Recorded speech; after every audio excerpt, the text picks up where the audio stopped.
இப்போ ஃபர்ஸ்ட் வந்து அந்த அந்த இடம் வந்து பாயிண்ட் பண்ணுங்க. உங்களுக்கு வந்து இடுப்புனுடைய ரவுண்ட் எங்க வருதோ பேக்குக்கும் அதை பாயிண்ட் பண்ணுங்க, ஃப்ரண்ட்டுக்கும் பாயிண்ட் பண்ணுங்க. அந்த பாயிண்ட் ரெண்டும் ஈக்குவலா வருதான்னு பாருங்க.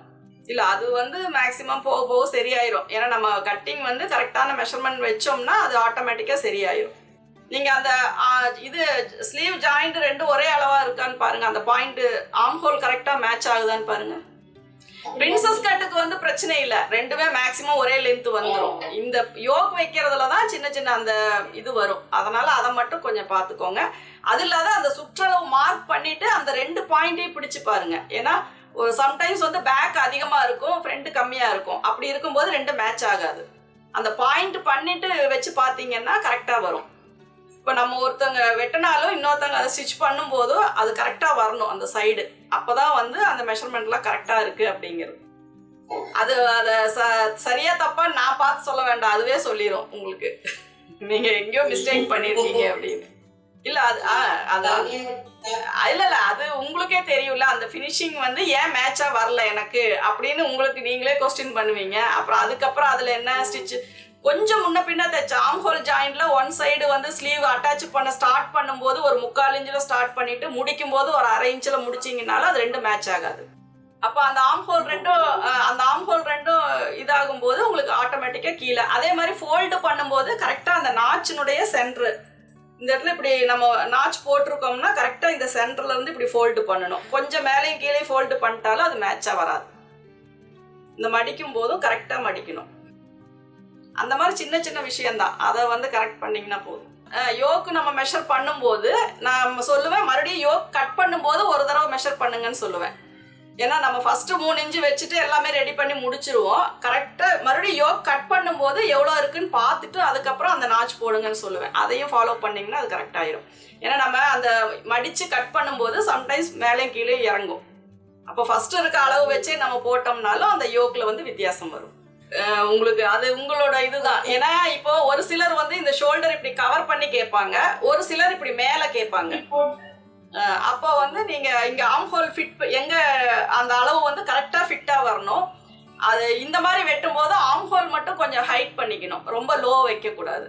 அது கொஞ்சம் கட் பண்ணிக்கோங்க. நீங்க வந்து ஸ்லீவ்லெஸ்ஸா இதை வைக்கிறீங்க அப்படின்னா ஒரு 1/2 இன்ச்சு கட் பண்ணிட்டு பீஸ் கொடுத்து ஃபோல்டு பண்ணிக்கோங்க. நெக்குக்கு பீஸ் கொடுக்குற மாதிரியே அதுக்கு ஸ்லீவுக்கும் கொடுத்துக்கோங்க.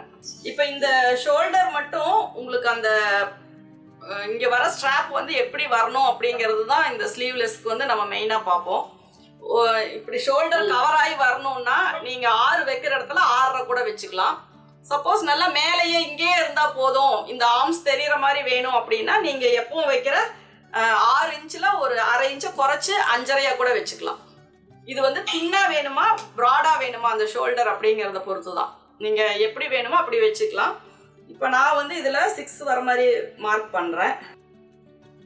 இப்போ இதுலேயும் நீங்கள் 6 வச்சுக்கோங்க. 1/2 இன்ச்சு வந்து இறக்க வேண்டாம். ஏன்னா எப்போவுமே நம்ம அண்டர் ஆர்ம் வந்து கொஞ்சம் கவர் பண்ணுற மாதிரி தான் ஸ்லீவ்லெஸ் வைப்போம், ரொம்ப டீப்பாக வைக்க மாட்டோம். அதனால ஷோல்டர் எவ்வளோ வைக்கிறீங்களோ அதே உயரமே நீங்கள் வந்து ஆர்ம் ஹோலுக்கும் வச்சுக்கோங்க.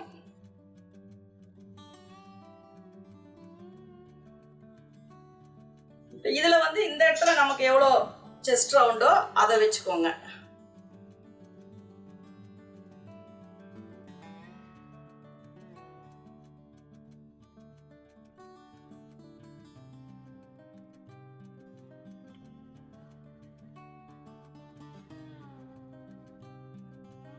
இது இங்க இது ஆர்ம் ஹோல் வந்து க்ளோஸா வரனால இந்த நெக்கினுடைய மெஷர்மெண்ட் வந்து நீங்க பார்க்க தேவையில்லை. ஏன்னா இது எப்படியுமே அதிகமாக தான் வரும். இங்க வந்து நம்ம ஆர்ம் ஹோல் வந்து மேலே ஏற்றி இதுக்குள்ள மட்டும் ரவுண்ட் போட்டுக்கோங்க. ஸ்லீவ் வைக்கும் போது தான் நான் இதை கீழே இறக்கி நம்ம இந்த 9.5 இன்ச்சு இங்கே செக் பண்ணுவோம் இல்லைங்களா, இப்படி வரும். ஏன்னா இப்படி நீங்க ரொம்ப கீழே இறக்கும் போது என்ன ஆகும்னா உங்களுக்கு அண்டர் ஆர்ம் வந்து ரொம்ப ஓப்பனா தெரியும். அதனால இது வந்து நீங்க செக் பண்ண வேண்டாம். எப்பவும் இந்த 1/2 இன்ச்சு குறைக்காமையே இதுல நீங்க ரவுண்ட் போட்டுட்டு இந்த அளவை மட்டும் நீங்க இது பண்ணா போதும், அட்ஜஸ்ட் பண்ணா போதும். உங்களுடைய ஆர்ம் ஹோல் மட்டும் கரெக்டான ஃபிட்டிங். இப்போ உங்களுக்கு 16 வருதுன்னா கரெக்டா 8 இன்ச்சு அல்லது 7.25 இன்ச்சு வந்தா போதும். இந்த இதை மட்டும் நீங்க கரெக்ட் பண்ணி வச்சீங்கன்னா போதும். இந்த இடத்துல மட்டும் ஆர்ம் ஹோல் மட்டும் ரவுண்ட் மட்டும் கரெக்டா 1/2 மெஷர் பண்ணிக்கோங்க. ஒரு 1/4 இன்ச்சு குறைவா இருந்தாலும் பரவாயில்ல. ஏன்னா உங்களுக்கு ஸ்லீவ் இல்லாதனால நல்லா ஃப்ளெக்சிபிளாக சீட்டிங் ஆகிக்கும். ரொம்ப டைட் ஆகாது, ஷோல்டர் ஃபால் அதெல்லாம் வராதனால உங்களுக்கு கரெக்டாக 1/2 ஷோல்டர் கரெக்டாக மெஷர் பண்ணிக்கோங்க. ஆம் ஹோல் ரவுண்டு 16 இன்ச்சு வருது அப்படின்னா கரெக்டாக 8 இன்ச்சு வர மாதிரி நீங்கள் கரெக்டாக அந்த பாயிண்ட் பண்ணிவிட்டு அந்த இடத்துல மட்டும் நீங்கள் இப்படி கொஞ்சம் உள்ளே தள்ளி வந்தாலும் இப்படி ஸ்ட்ரைட் பண்ணிக்கோங்க. இதை வந்து நீங்கள் கிராஸ் செக் இதை வந்து நீங்கள் பண்ண வேண்டாம். அது ஸ்லீவ் வரும்போது தான் உங்களுக்கு என்ன ஆகும்னா அந்த லூஸ் இதெல்லாமே வரும். இப்போ இது வந்து உங்களுக்கு ஆம் ஹோல் வந்து கொஞ்சம் மேலே ஏறி கவர் பண்ணும்போது உங்களுக்கு அது கரெக்டாக ஆகிக்கும். ஏன்னா கீழே இறங்கும் போது தான் செஸ்ட் ரவுண்டு வந்து லூஸ் வரும். நம்ம இங்கே மேலே ஏற்றும் போது என்ன ஆகும்னா செஸ்ட் ரவுண்டு வந்து அதிகமாகும். அதாவது நம்ம இங்கே எடுக்கிற அளவை விட இந்த இடம் பார்க்கும்போது உங்களுக்கு செஸ்ட் ரவுண்டு வந்து அதிகமாக வரும். ஒரு 1/2 இன்ச்சாவது அதிகமாக தான் வரும். அதாவது இப்படி நம்ம கிராஸாக பாடி இருக்கும்போது இங்கே ஒரு அளவு வரும், கீழே எடுக்கும்போது ஒரு அளவு இப்படி வரும். அப்போ இந்த இடம் வந்து நீங்கள் எந்த சேஞ்சஸுமே பண்ண வேண்டாம். ஷோல்டர் எவ்வளோ வைக்கிறீங்களோ அதே ஆம் ஹோல் வச்சுக்கோங்க. அதுக்குள்ளே நீங்கள் வந்து ஸ்லீவ் ரவுண்டு 16 இன்ச்சு எங்கே வருதோ, இங்கே வந்தாலும் சரி இங்கே வந்தாலும் சரி, அதுக்கு மட்டும் நீங்கள் மார்க் போட்டுக்கோங்க. இது மட்டும்தான் நமக்கு கரெக்டாக ஃபிட்டிங் இருக்கணும். இது வந்து யூஸ்வலி எப்பவும் போல் நீங்கள் ஸ்டிச் பண்ணிக்கலாம். 1 இன்ச்சில் போடுற மாதிரி இருந்தால் இங்கேருந்து நீங்கள் போடணும். இதில் இருந்து அப்போ இந்த அளவு வந்து நம்ம குறைக்கணும். நீங்கள் உங்களுடைய பேக் மெஷர்மெண்ட்டை நீங்கள் போட்டு மார்க் பண்ணிவிட்டு உங்களுக்கு ஷோல்டர் எவ்வளோ வேணுமோ அதுலேருந்து நீங்கள் ஒரு ட்ரா மட்டும் பண்ணிட்டீங்கன்னா போதும். ஏன்னா இங்கேருந்து நம்ம மெஷர் பண்ணி ஆம் ஹோல் ரவுண்டு செக் பண்ணிக்கோங்க. அதுக்கப்புறம் நீங்கள் இதை உள்ளே தள்ளி கட் பண்ணாலும் இந்த அளவு இங்கேயே வச்சுக்கோங்க. இங்கே மட்டும் நீங்கள் சேஞ்சஸ் பண்ணிக்கோங்க. இல்லை அது ஏன்னா இங்கே மேலே ஏறும்போது ஆம் ஹோல் ரவுண்டு பெருசாகும், கீழே இறங்கும் போது தான் சின்னதாகும். மேலே வர வர ஆம் ஹோல் ரவுண்டு கொஞ்சம் பெருசாக தான் வரும். அப்போ இங்கே மட்டும் நீங்கள் இதை வந்து தின்னாக வச்சுட்டு எப்பவும் போல் இந்த ஷோல்டர் வந்து இங்கேயே வச்சுக்கோங்க. இது ஏன்னா இப்படியெல்லாம் போட முடியாது, ரொம்ப லோ பண்ணி போட முடியாது, இப்படி தான் வரும். இப்போ இது வந்து யூஸ்வலாக நான் எப்பவும் எடுக்கிற 6 இன்ச்சு ஷோல்டர் வச்சுருக்கேன். அதே மாதிரி 6.5 இன்ச்சுக்கு பதிலாக 6 இன்ச்சு தான் உயரமும் வச்சுருக்கேன். இப்போ இந்த 6 இன்ச்சு எங்கே வருதோ அந்த இடத்துல தான் நான் செஸ்ட் ரவுண்டு 9.5 இன்ச்சு மார்க் பண்ணுறேன். இப்போ இந்த அளவுக்கு வந்து நான் இங்கே 1/2 இன்ச்சை விட்டுட்டு நான் வந்து ஷோல்டர் மார்க் பண்ணும்போது எனக்கு இங்கே வந்து 15 இன்ச்சு இங்கே வருது. ஓகேங்களா? அப்போ அந்த 15 வந்து நான் அப்படியே மார்க் பண்ணிக்கிறேன். ஏன்னா இது 1/2 வந்து 7.5 இன்ச்சு. உங்கள் மெஷர்மெண்ட்டை நீங்கள் வச்சுக்கோங்க. இங்கே தான் நான் மார்க் பண்ணுறேன். சப்போஸ் நீங்கள் மெஷர் பண்ணும்போது பாடி ஷேப்புக்கு தகுந்த மாதிரி கொஞ்சம் உள்ளே தள்ளி வந்தாலும் இங்கேருந்து எங்கே அளவு வருதோ அந்த அளவை மட்டும் மார்க் பண்ணிக்கோங்க. இங்க இருந்து நீங்க இதை வந்து எதுவுமே நீங்க செக் பண்ண வேண்டாம்.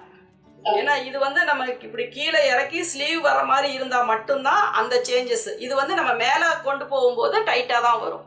செஸ்ட் ரவுண்டு மட்டும் நீங்க இங்க வைக்கிற அளவு கரெக்டா செக் பண்ணிக்கோங்க. அதே மாதிரி இது தின்னா வேணும் அப்படின்னா நீங்க இன்னும் ஒரு 1/2 இன்ச்சோ 3/4 இன்ச்சோ உள்ள தள்ளி அதே ரவுண்டுக்கு ஒரு லைன் போட்டுக்கோங்க. நம்ம அங்க பீஸ் அடிச்சு திருப்பும் போது நெக்குக்கு எப்படி பீஸ் கொடுத்து திருப்புவோமோ அந்த அளவு தான், ஒரு 1/4 இன்ச்சு தான் வரும். இங்கே ஒரு 1/4 இன்ச்சு, இங்கே ஒரு 1/4 இன்ச்சு. அப்போ நீங்கள் கால்குலேஷன் போடும்போது 2.5 இன்ச்சு வச்சிங்க அப்படின்னா ரெடியாக 2 இன்ச்சு வரும். இங்கே 3 இன்ச்சு வச்சிங்கன்னா ரெடியாக 2.5, அதாவது 1/2 இன்ச்சு மட்டும் குறையும். அதுக்கு கால்குலேட் பண்ணி நீங்கள் இந்த ஷோல்டர்னுடைய திக்னஸ் வச்சுக்கலாம். இங்கேருந்து நீங்கள் மெஷர் பண்ணும்போது ஆம் ஹோல் கொஞ்சம் சேர்த்தி தான் வரும். அதனால் அதை நீங்கள் எதுவும் அட்ஜஸ்ட் பண்ண வேண்டாம். இங்கேருந்து மெஷர் பண்ணும்போது தான் கம்மியாக வரும். இங்கேருந்து நீங்கள் மெஷர் பண்ணும்போது கொஞ்சம் ஒரு 1/2 இன்ச்சாவது இங்கே எவ்வளோ டிஸ்டன்ஸ் இருக்கோ அந்த அளவுக்கு இங்கே கொஞ்சம் சேர்த்தி தான் வரும். இல்ல லூஸ் ஆகாது. இங்க இருந்து வரனால லூஸ் ஆகாது. இங்க மேல ஏறும்போது கொஞ்சம் டைட்டா பிடிச்சுக்கும். இப்ப அதுவே நீங்க வந்து க்ளோஸ் நெக்கா இருந்தா உங்க ஷோல்டர் அளவு வந்து நீங்க இப்போ இதுக்கு வந்து ஒரு 7.5 இன்ச்சு வைக்கிறேன் அப்படின்னா இங்க இருந்து இங்க 7.5 இன்ச்சு வச்சு மார்க் பண்ணுவேன்.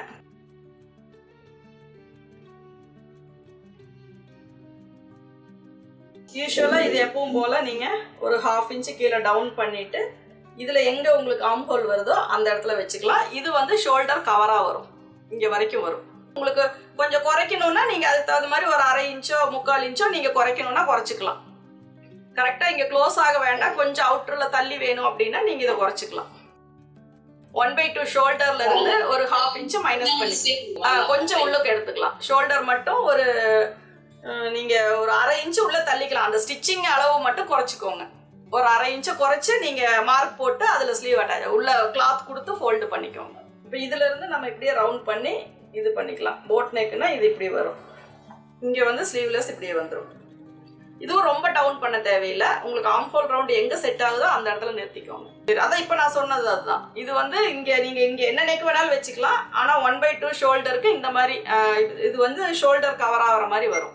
போடும்போது இந்த எட்ஜ் வரைக்கும் நமக்கு வரும். இது வந்து கவர் ஆகிற மாதிரி வரும். ஒரு சிலர் இங்க உள்ள சென்டர்ல வர மாதிரி வைப்பாங்க. அதுக்கு தான் நான் ஃபர்ஸ்ட் சொன்னது. இது வந்து 1/2 ஷோல்டர் வச்சிங்க அப்படின்னா ஷோல்டர் கவர் ஆகிற மாதிரி வரும். இப்போ இது வந்து காலர் நெக்கு. அது வந்து நீங்க அப்படியே அந்த ஷேப்புக்கு காலர் மட்டும் வெட்டி அப்படியே அதில் அட்டாச் பண்ணிக்கலாம். அது வேணா நான் தனியா உங்களுக்கு அது சொல்லி கொடுக்குறேன். இப்போ இந்த ஸ்லீவ்லெஸ்ல டவுட் இருக்கா இல்லையா? ஓகே தானே? இது ஒன்றும் உங்களுக்கு புரியாம இல்ல இங்க ஸ்டிச் பண்ணி பாருங்க. அப்புறம் ஏதாவது டவுட்ஸ் வந்தா பார்த்துக்கலாம். இதுல டீப் வந்து வெட்டணுங்கிறது இல்லை. வேணும்னா மைல்டா வெட்டலாம் ஃப்ரண்ட். ஏன்னா நம்ம இங்க வந்து ரொம்ப இந்த ஓட் நெக் வைக்கும்போது இப்படி 3/4 இன்ச் எல்லாம் உள்ள தள்ளி வெட்ட தேவையில்லை. சும்மா மைல்டா ஒரு 1/4 இன்ச்சுக்கு மட்டும் வேணும்னா வெட்டிக்கலாம். இந்த ஸ்லீவ்லெஸ்ஸுக்கு வந்து ப்ரொசீஜர்னெல்லாம் எதுவுமே கிடையாது. ஏன்னா நம்ம எப்படி வேர் பண்றோமோ அதுக்கு தகுந்த மாதிரி அதை நம்ம சேஞ்ச் பண்ணிக்கலாம். கொஞ்சம் உள்ள தள்ளி இருந்தாலும் ப்ராப்ளம் இல்லை அப்படின்னா உள்கை வெட்டி எப்பவும் போல நம்ம பீஸ் அட்டாச் பண்ணிக்கலாம். நமக்கு உள்ள வேண்டாம், கொஞ்சம் இப்படி கவர் பண்ற மாதிரி வேணும் அப்படின்னா நீங்க உள்கை வெட்டாம அப்படியே கூட ஸ்டிச் பண்ணிக்கலாம். அவ்வளவுதான்.